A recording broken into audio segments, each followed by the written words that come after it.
Esta siguiente lección es lo que llamo el Pozo de Belén, y en realidad ocurrió años antes. Y están volviendo a contar la historia de algunos de los héroes de David, algunos de los valientes de David.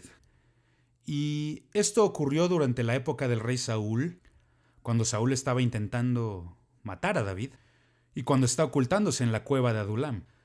Entonces están volviendo a contar una historia que ocurrió hace muchos años. Y voy a hablar sobre algunos de los valientes de David, algunos de los héroes de Israel. El Pozo de Belén. Cualquier persona que pretenda tener éxito como líder debe construir un equipo. No puedes hacerlo solo. Necesitarás ayuda porque la tarea es bastante grande para ti. Y Dios ha llamado a David por una razón, para establecer un reino. Un reino. No puede hacerlo solo. Y lo que David hizo fue edificar no solo a su familia, se requiere más. Y muchas iglesias se atascan en este estilo, el estilo familiar. Tienes que crecer más que eso porque se trata de más de una sola familia o dos o tres familias. Si vas a alcanzar a la comunidad, tienes que alcanzar a la comunidad. Tienes que pensar en el reino, el reino. Y entonces David edifica un equipo muy diverso para rodearle y que va a ayudarle a establecer el reino de Israel.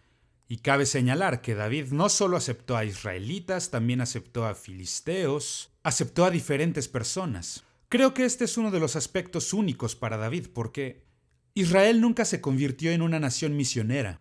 Siempre estuvieron interesados en los judíos, los israelitas, y nunca pensaron mucho en las personas que les rodeaban. Y aún así el mandamiento de Dios, remontándonos hasta los escritos de Moisés en el libro de Levítico, ama a tu prójimo como a ti mismo. Y no lo hicieron. Amaban a su familia, pero nunca se les ve en verdad amando a sus prójimos, las naciones que les rodeaban. Durante el reinado de Saúl, desde luego, no solamente ha exiliado a David, porque David está viviendo ahora en una cueva, pero hay un día en esta cueva en que David tiene un anhelo, un gran anhelo por volver a casa, a Belén. Los filisteos han capturado Belén, y esto es bastante interesante. Esta ciudad, que está muy cercana a Jerusalén, está bastante alejada del territorio filisteo, y ellos se han movilizado arriba en las montañas, muy lejos del mar, y han conquistado el hogar de David. Él está en el desierto con sus hombres y se están ocultando en la cueva de Adulam.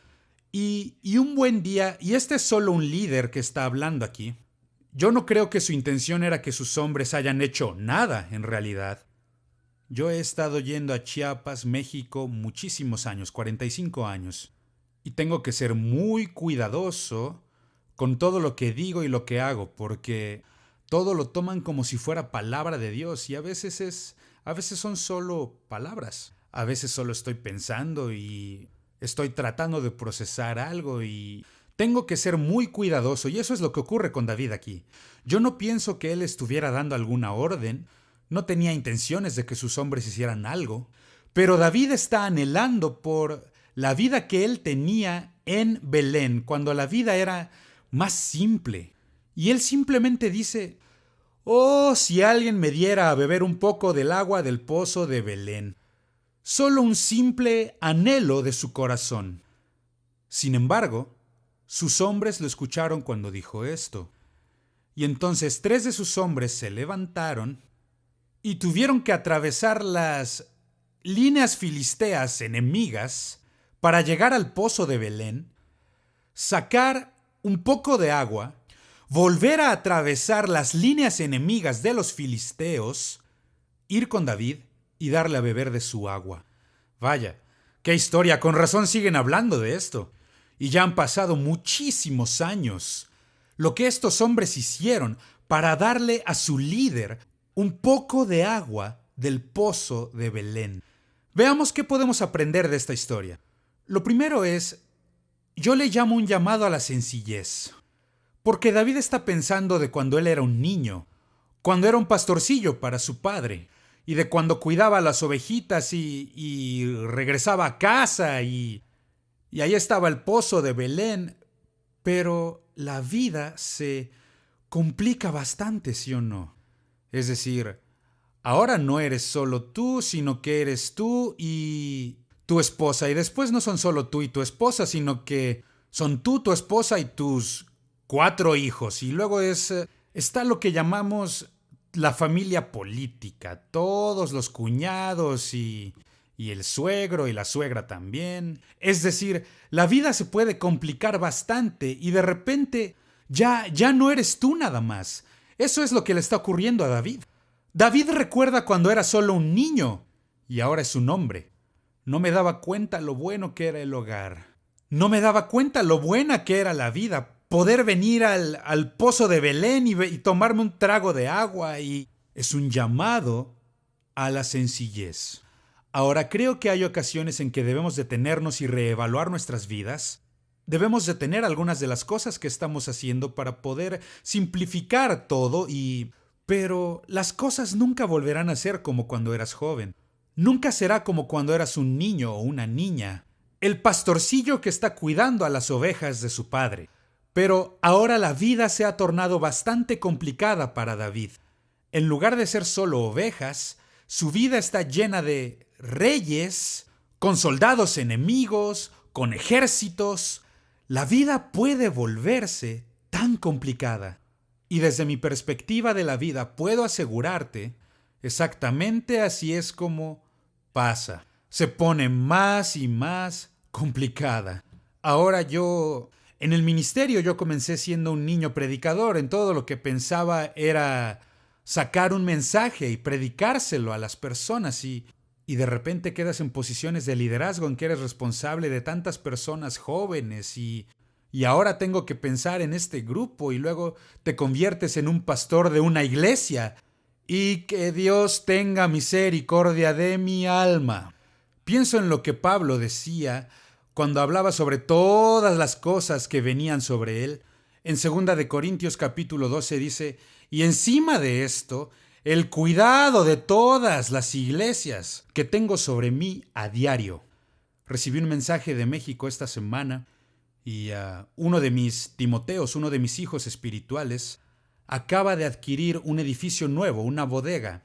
Es un edificio, una nave que utilizarán para su iglesia y van a comenzar la renovación y me decía, por favor, ¿puedes venir el primer domingo de mayo? Vamos a dedicar este edificio nuevo.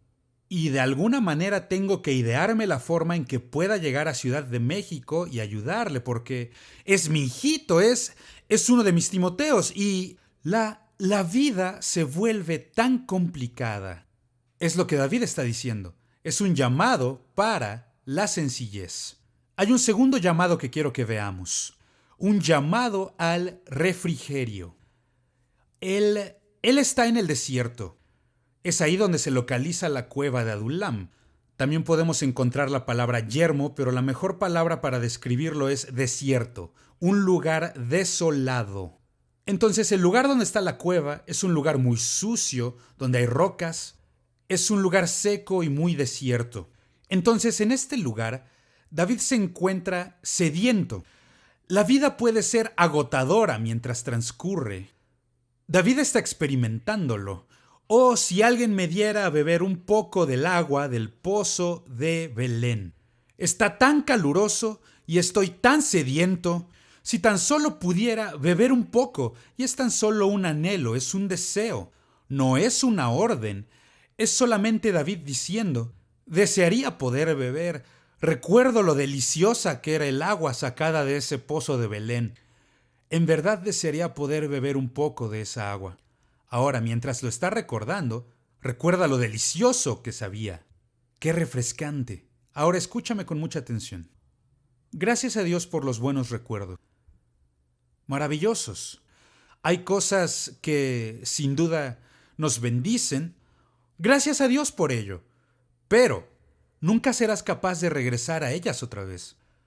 No puedes volver a vivirlas. Al estar anhelando el pozo de Belén, David está reconociendo una cosa. El enemigo le ha robado su lugar de refrigerio. ¿Qué es lo que tienes que hacer? Tendrás que cavar un nuevo pozo. Tendrás que encontrar una nueva brisa. Porque no puedes regresar allá a Belén sin pelear. Y él todavía no está en posición para pelear contra los filisteos. El rey Saúl está intentando matarlo. Y él se está ocultando del rey Saúl. Entonces, lo que está diciendo es que si tuviera ese refrigerio de ese trago de agua de Belén, y es a lo que respondieron sus hombres, el diablo hará eso en nuestras vidas. Entonces recuerda las buenas épocas, los buenos recuerdos, pero ya no puedes vivir ahí. Ya no puedes regresar allá y volverlos a vivir. Tienes que encontrar un nuevo pozo, una nueva fuente de vida. Y David lo hace. Si vuelves a leer la historia de Adulam, él luego va a Engadi. Y si algún día vas a Engadi, algo de lo que notarás es todo lo verde que crece desde este lugar tan café, desierto y desolado, porque hay un oasis en Engadi. Tienes que encontrarlo. Entonces es un llamado al refrigerio.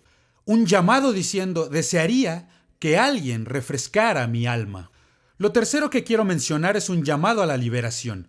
Liberación. Y esto tiene que ver con el ejército filisteo. Porque el ejército está ahí y la vida se ha vuelto tan difícil para él ahora. Los filisteos han tomado el control del pozo. Bueno, eso pasa. Pasó en la vida de David. Y en realidad no fue su culpa. El rey Saúl era el responsable.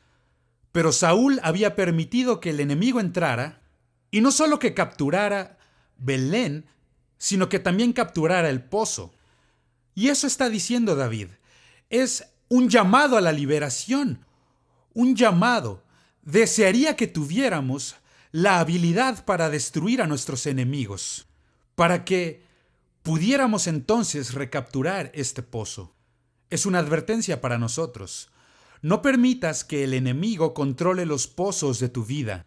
Son cosas por las que necesitas pelear. David no puede regresar a Belén sin pelear. Ahora, quiero señalar algo. Hay aproximadamente 600 hombres que están con David. Comenzó con 400 hombres, pero para el tiempo que dejó Adulam, él tiene ya 600 hombres que se le han unido.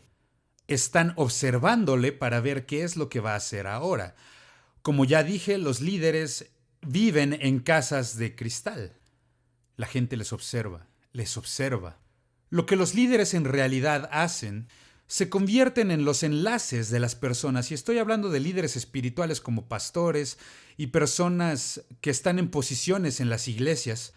Tú eres el enlace de las personas con Dios. No, tú no eres Dios, pero representas a Dios.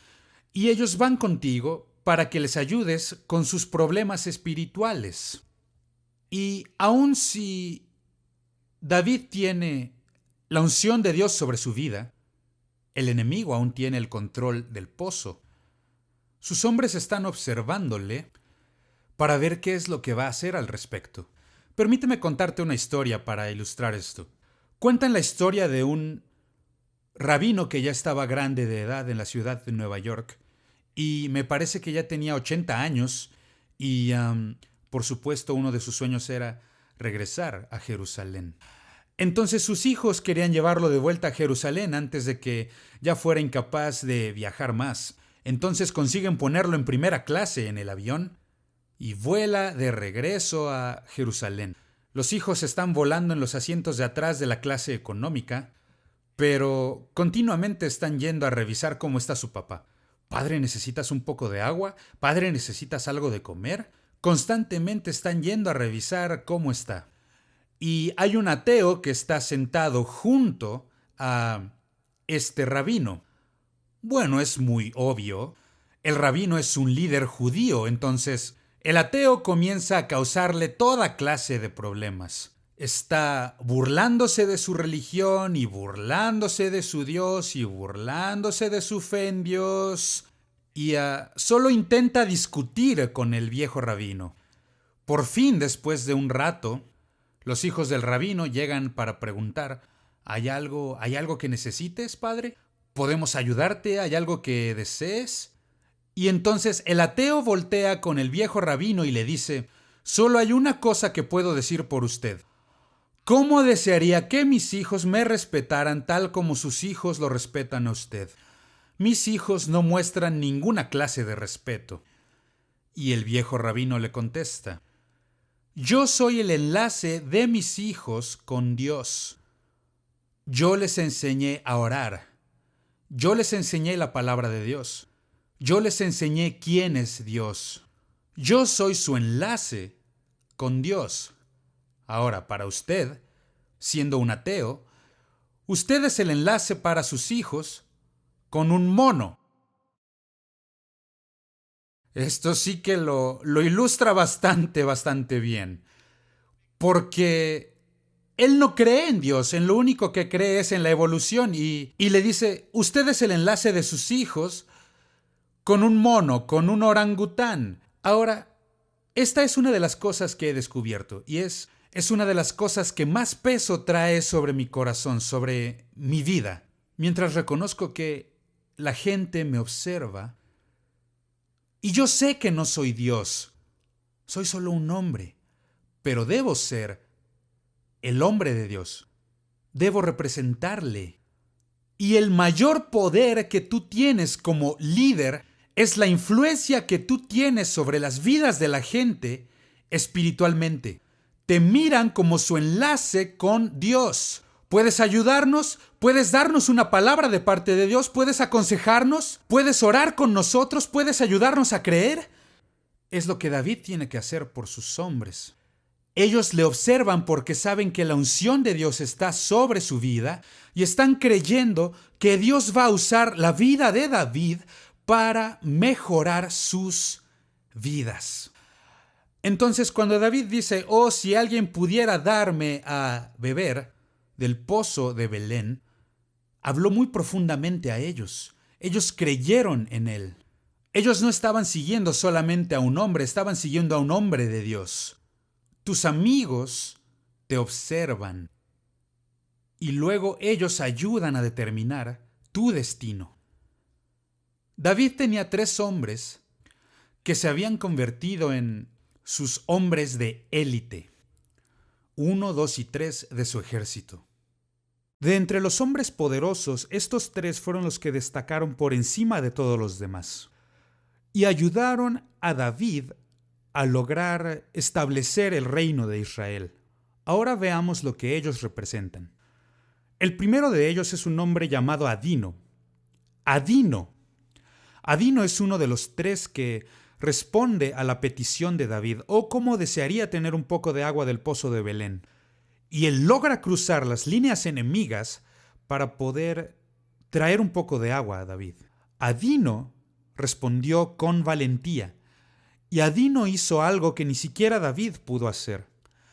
La Biblia nos relata que Adino mató a 800 hombres en una sola batalla. Vaya, no tenemos detalles sobre esto.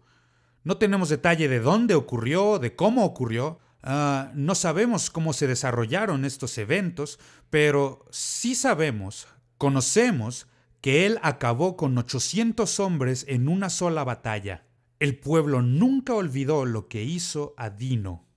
Lo cierto es que si vas a ser un buen líder, necesitarás gente como Adino en tu equipo. Gente que haga cosas que tú no puedes hacer. Y, ¿cómo desearía que pudieras entenderme? ¿No lo sabías? Yo he predicado para personas más inteligentes que yo. Hace un mes estuve allá con los Chamulas en Chiapas, México, y estaba hablando con uno de los líderes, un joven que es como un nieto para mí, la verdad. Y la iglesia que ha establecido allá es una historia increíble, pero este hombre tiene fluidez en 3 idiomas y está aprendiendo un 4. Habla inglés, español, tzotzil, y como ahora es un director de una escuela que tiene un grupo indígena diferente, está aprendiendo un cuarto lenguaje. Y eso no es justo. Yo apenas sí hablo inglés. Y eso no se me hace justo. Lo cierto es que él es más inteligente que yo. Tiene un coeficiente más alto que el mío. Tiene un don para los idiomas que yo no tengo. No debemos ser intimidados por las personas que tienen dones mayores que nosotros mismos. Les necesitamos. David necesita de Adino. Y Adino puede hacer algo que David no puede hacer. Cierto, David mató a Goliat, pero nunca acabó con 800 en una batalla. Vaya, qué testimonio. Este hombre se ha convertido en la estrella del equipo. Con razón le llaman el hombre número 1 de David.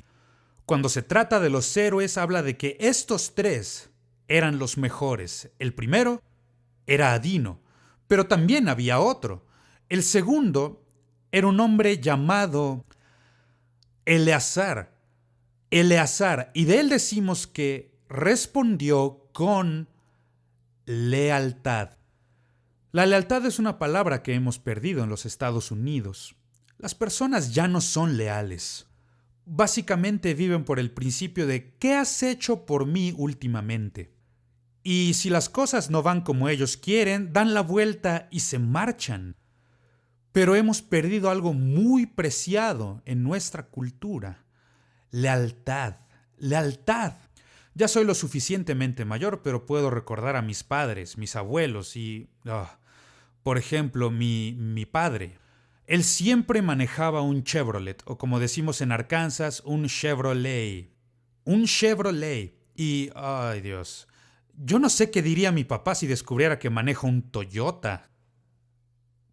Porque pues eso es japonés y él era leal a los Estados Unidos de América. Y lealtad, ya la perdimos. Hemos perdido la lealtad de nuestra cultura. Eleazar, quiero mostrarte lo que él hizo. La Biblia cuenta acerca de él que él estuvo en una batalla contra los enemigos. Él está luchando mientras todos los demás salen corriendo. Excepto Eleazar. Él no sale corriendo. Dice que se mantuvo peleando hasta que su espada se llenó de sangre hasta la empuñadura. ¿Y qué significa? Significa que la sangre está chorreando de la espada, está corriendo desde la espada y está escurriéndole en la mano mientras está peleando. Y cuando la sangre que está en su mano se seca, significa que ahora su mano está pegada a la espada. Ya no puede soltar la espada. Eso es lealtad. Eso es lealtad.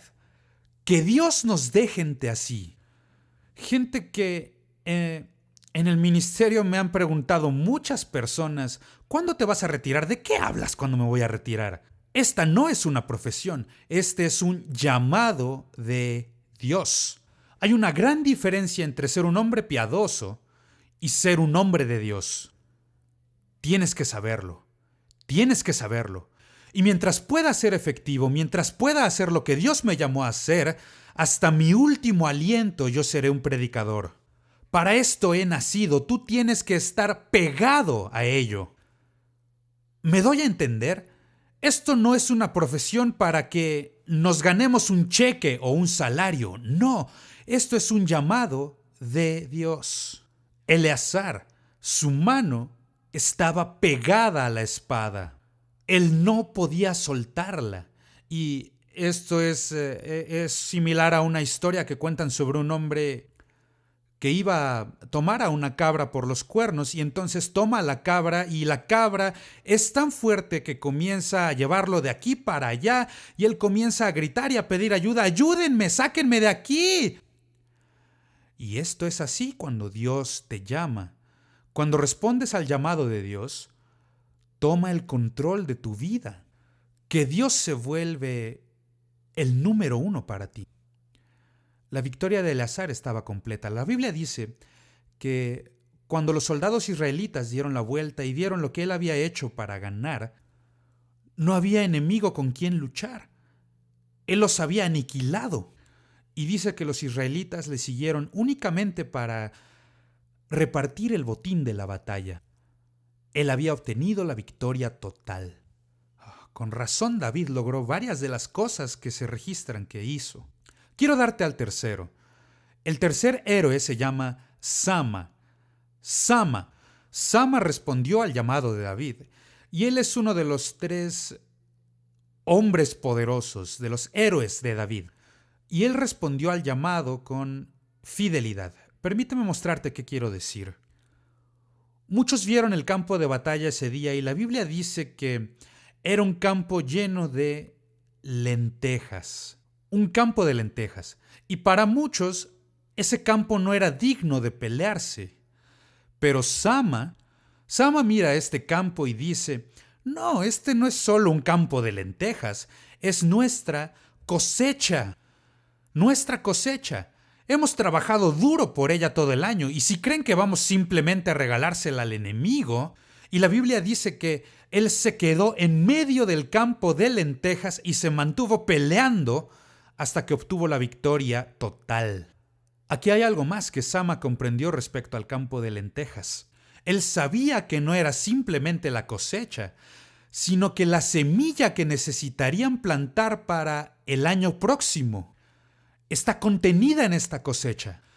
Y eso lo lleva a pelear con bravura, porque se da cuenta de que si se lo damos al enemigo, nos moriremos de hambre no solo el invierno, sino que no tendremos nada para plantar el año que entra.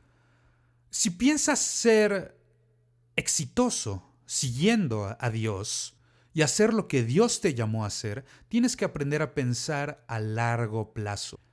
Piensa en la cosecha.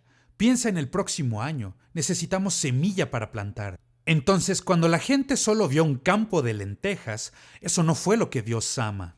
Sama vio el campo y dijo, necesitamos salvar esta cosecha, porque esta cosecha contiene la semilla que necesitamos para el año que viene. Es por esto que cada generación es importante. ¿Me doy a entender? Hace falta una sola generación para la apostasía. El libro de Jueces nos lo enseña. Por esto es muy importante que enseñes a tus hijos, para que ellos enseñen a tus nietos. Por eso debemos seguir predicando y enseñando el Evangelio a toda generación. Recuerdo una ocasión en que mi hija me hizo una pregunta acerca de algo que sus amigas estaban discutiendo en la escuela y resolví su duda y luego yo le pregunté, ¿y tú qué opinas? Y ella dijo, ay papi, tú nos lavaste el coco. Y lo hice. Créanme que lo hice. ¿Pero qué significa lavarles el coco? Su madre y yo vivimos el Evangelio frente a ella y le enseñamos la Biblia y también la llevamos a la iglesia. Y no solo eso, sino que también la enviamos a una escuela cristiana. ¿Por qué? Porque cordón de 3 dobleces no se rompe fácilmente. Queríamos que todo lo que estuviera hablando a su joven vida, mientras estuviera creciendo y madurando y adaptándose, queríamos que todo fuera bíblico, todo queríamos que fuera de la Biblia. A esto se refiere con que les lavamos el cerebro, y eso fue intencional. Quería que supiera lo que dice la Biblia y el por qué dice eso la Biblia. Muchas personas no lo tienen, y como no lo tienen, por eso fracasan una vez que se enfrentan a este mundo. Sama. Él no permitiría que el enemigo destruyera la cosecha. Ahora, hablando sobre esto, los grandes equipos requieren grandes dones, una diversidad de dones. Es lo que estos hombres representan.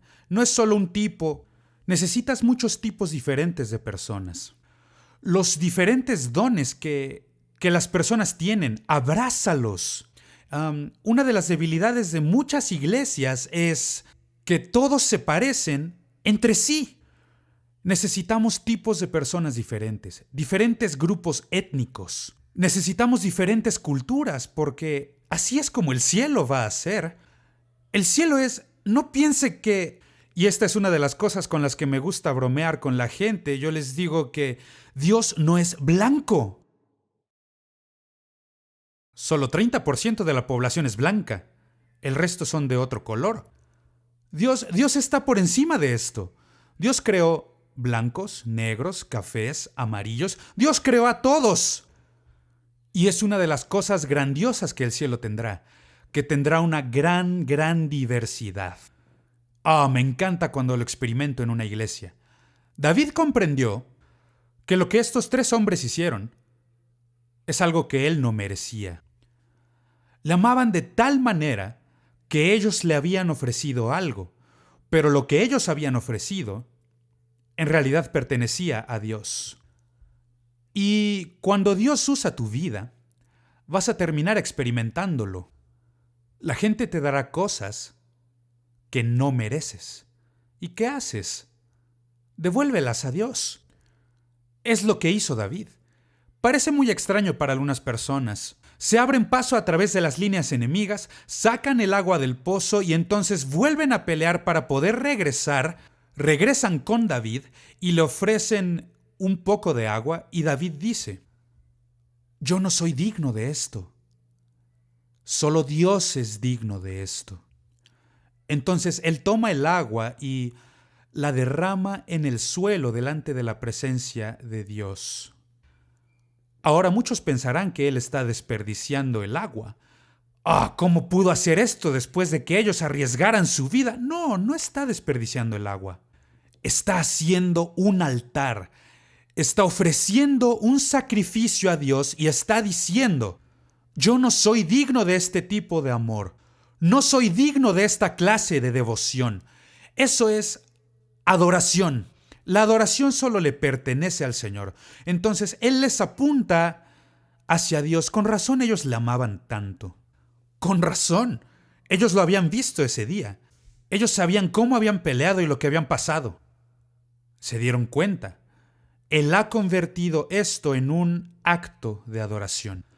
Hay 3 cosas que podemos leer que Jesús nos enseñó. Tuyo es el reino, el poder y la gloria por siempre. No son nuestras. Y esto ha ocurrido con muy buenos hombres y buenas mujeres.